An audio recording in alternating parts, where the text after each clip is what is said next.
नमस्कार मंडळी, मी डॉक्टर अजय पवार पुन्हा एकदा सारथी नॉलेज हब या आपल्या यूट्यूब चॅनलवर तुमचं सर्वांचं स्वागत करतो.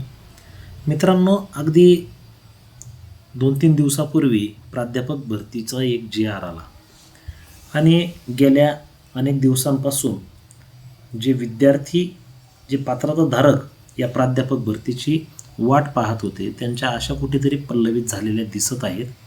शासनाने यापूर्वी हे अनेक GRद्वारे ही प्राध्यापक भरती जाहीर केली, परंतु कुठल्या ना कुठल्या नियम अटींमध्ये ही भरती अडकत गेली.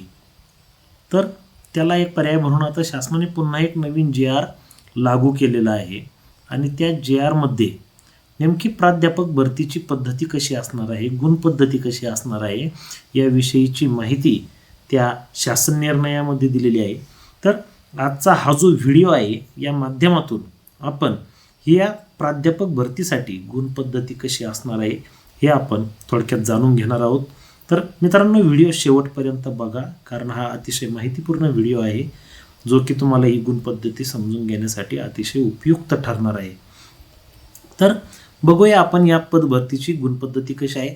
तर मित्रांनो, शैक्षणिक व संशोधन प्रमाणपत्रे जे आहे, म्हणजे तुमचं जे अकॅडमिक जो काही तुमचा परफॉर्मन्स आहे, हे जवळपास 60% हे तुमच्या शैक्षणिक व संशोधन जे या संशोधन क्षेत्रातील जो काही तुमचा परफॉर्मन्स आहे त्याला आहे. त्यानंतर तुमचं अध्यापन कौशल्य, याला तुमचे 20% गुण आहेत. त्यानंतर तुमच्या मुलाखतीला 20% गुण, म्हणजे असे एकूण 100% गुण तुम्हाला मिळणार आहेत. यामध्ये पदवीसाठी तुम्हाला जास्तीत जास्त 10 गुण मिळणार आहेत आणि त्याचं वर्गीकरण करताना त्यांनी केलेलं आहे 45 ते 54.99 54.99 असा उल्लेख होतो त्याचा. तर यासाठी तुम्हाला 4 गुण असतील. 55 ते 59.99 टक्क्यांसाठी तुम्हाला 6 गुण. 60 ते 79.99 यासाठी 8 गुण. आणि जर तुम्हाला 80% वर जर गुण जर असतील तर त्यासाठी तुम्हाला 10 गुण तुम्हाला मिळणार आहेत. हे झाले पदवीसाठी. फार तर जास्तीत जास्त 10 मार्क तुम्हाला मिळतील. त्याचप्रमाणे पदव्युत्तर म्हणजे तुमचे PG साठी तुम्हाला 14 गुण हे जास्तीत जास्त देण्यात येतील. यामध्ये 55 ते 59.99 यासाठी 10 गुण असतील. 60% ते 79.99 टक्क्यांसाठी 12 गुण असतील आणि 80% वर तुम्हाला 14 गुण असतील. त्यानंतर MPhil व PhD साठी तुम्हाला 17 गुण आहेत. यामध्ये जर तुमचं जर MPhil जर असेल, केवळ MPhil, तर 55 ते 59.99 टक्क्यांसाठी तुम्हाला 3 गुण असतील. त्याचप्रमाणे 60 किंवा 60% वर जर असेल तर तुम्हाला 5 गुण या ठिकाणी मिळणार आहे जर MPhil असेल तर. आणि तुमचं केवळ जर PhD जर असेल तर तुम्हाला 17 गुण मिळणार आहेत. किंवा तुमचं MPhil व PhD दोन्ही जरी असलं तरी जास्तीत जास्त तुम्हाला ते 17 गुण मिळणार आहेत. त्यानंतर तुम्ही जर नेट JRF जर असाल तर तुम्हाला 5 गुण त्याचेही मिळणार आहेत. जर तुम्ही केवळ नेट असाल तर 4 गुण. आणि जर सेट परीक्षा उत्तीर्ण जर असाल तर त्याचे देखील तुम्हाला 3 गुण मिळणार आहेत. त्यानंतर आहे तुमचा अध्यापन अनुभव, याच्यासाठी तुम्हाला 6 गुण आहेत. यामध्ये तुम्ही जर CHB करत असाल, कॉन्ट्रॅक्च्युअल करत असाल तर यासाठी तुम्हाला 6 गुण मिळणार आहेत. शिवाय तुम्ही नॉन ग्रँट कॉलेजवर जर तुमचं परमनंट अप्रूव्हल जर असेल तर तो सुद्धा अनुभव तुमचा पकडला जाणार आहे.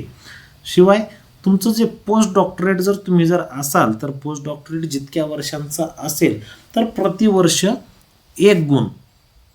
जर तुम्ही CHB कॉन्ट्रॅक्च्युअल जरी असाल तरी त्यासाठी सुद्धा तुम्हाला प्रतिवर्ष 1 गुण तुम्हाला मिळणार आहेत. परंतु या CHB मध्ये तुमचा कुठेही ब्रेक नसायला हवा, म्हणजे त्या कालावधीमध्ये. आणि 9 महिन्यांपेक्षा कमी जो कालावधी आहे तो वर्षाचा, तो ग्राह्य धरला जाणार नाही. कमीत कमी 9 महिने तुम्ही कंटिन्युएशन तुमचं त्या वर्षामध्ये पाहिजे तर तुम्हाला ते 1 गुण मिळेल. आणि यामध्ये जास्तीत जास्त किती तर 6 गुण आहेत. म्हणजे CHB जर तुम्ही जर अगदी 10 वर्षापासून जर करत जर असाल तरीसुद्धा तुम्हाला 6च गुण मिळतील.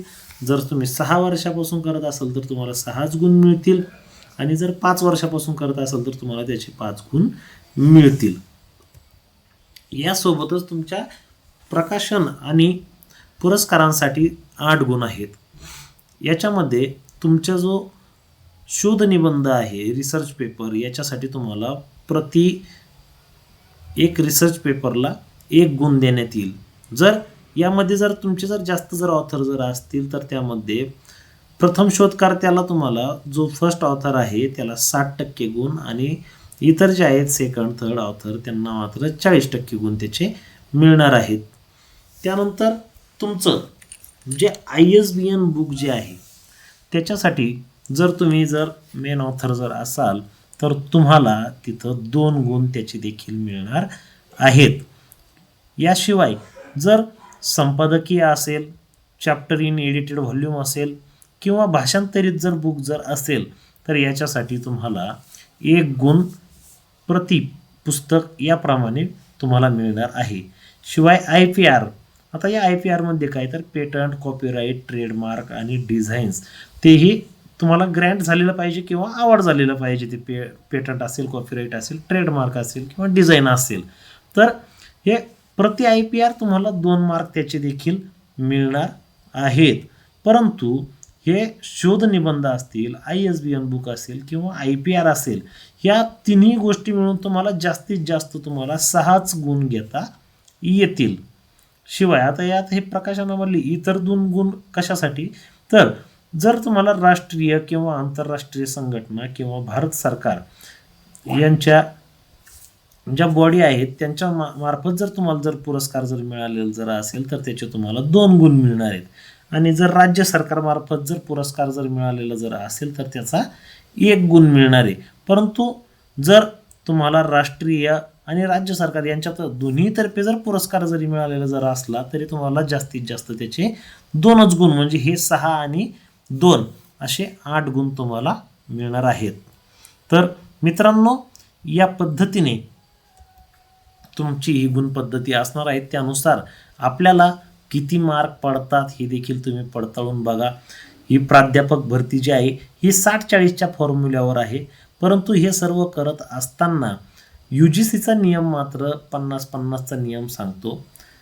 या इतर पद्धतीने याआधीही काही राज्यांमध्ये प्राध्यापक भरती करण्याचा प्रयत्न केला गेला, परंतु ज्यावेळेस सर्वोच्च न्यायालयात प्रकरणं गेली त्यावेळेस मात्र सर्वोच्च न्यायालयाने UGCच्या निर्देशांचं पालन करण्यात यावं अशा स्पष्ट सूचना सर्वांना करण्यात आलेल्या आहे.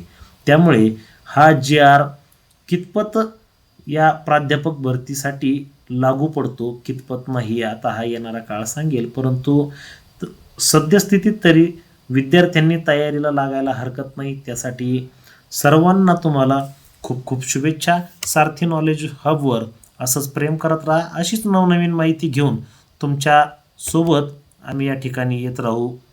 धन्यवाद.